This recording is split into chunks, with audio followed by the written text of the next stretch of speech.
Yung iba walang machine, yung iba naman mayroon pero hindi na nila kaya kailangan nilang ipasa dito sa amin.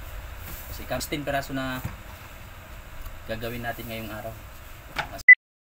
So ngayong araw mga kabisdak, ito po yung gagawin natin.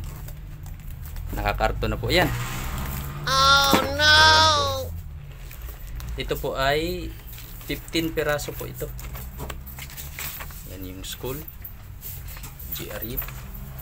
And so yan po 15 peraso na po yan, pero iba-ibang school ito. Alam ko may Don Bosco nito sa ito yung sa ilalim. So ito pa yung TIP isa. So ito ngayong umaga pa lang ay 16 peraso na po yan yung gagawin natin ngayong umaga. So mamaya kung mayroong darating mamaya di dagdag sa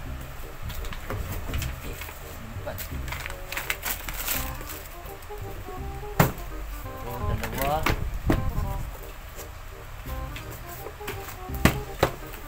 tatlo, tapos ito naman kapariha dito,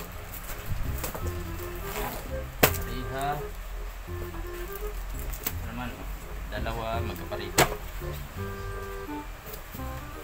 Tapos ito si kuya na daw po yung mag-assemble. Yan yung kasama namin, siya na ang mag-assemble. So tayo mga kabisdak ang mag-stamp. So, nakaharap na tayo dito sa ating machine. Alright, so una pilian muna natin ng sulat, yung stamp. Mamayang tanghali marami pang darating yan. Kailangan nating matapos ito para pag may dumating mamayang tanghali ay magawa din natin agad.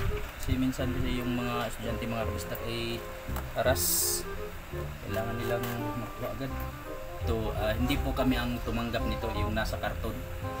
Hindi po kami ang tumanggap, bali pinasa lang po yan dito sa amin. Doon yan sa may Mandaluyong, mayroon kasi kaming mga suki na may tindahan din sa Mandaluyong. Tanggapin nila doon tapos papasa dito sa amin. So kami yung gagawa. Kumbaga porsyento na lang sila. Nasa Mandaluyong yung pwesto nito, itong tumanggap nito.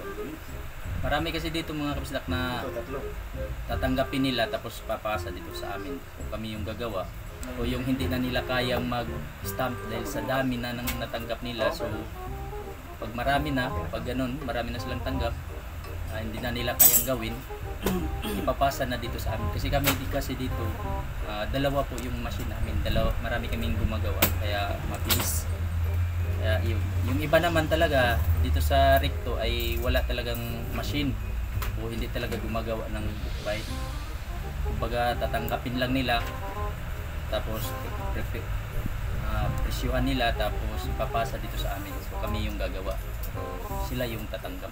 So, kumbaga patungan lang nila yung price na magkano yung tanggap namin sa kanila, papatungan nila. Yun po ang kalakaran dito ng binding mga kabisdak. So yan na po lahat mga kabisdak. Yan na po yung font na gagamitin natin. Ito yung India. So yan na po, napili na po natin lahat. So mag-stamp na po tayo. Ito na po yung machine, naka-ANP po ito.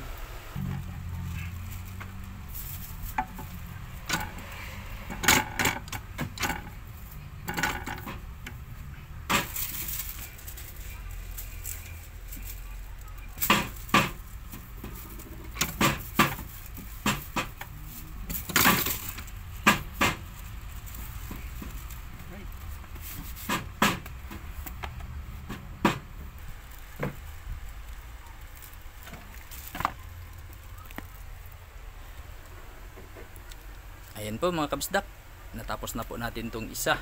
Ito po yung TIP, no? So ayan po mga kabisdak, ito po yung binamano natin ngayong araw. Tapos na.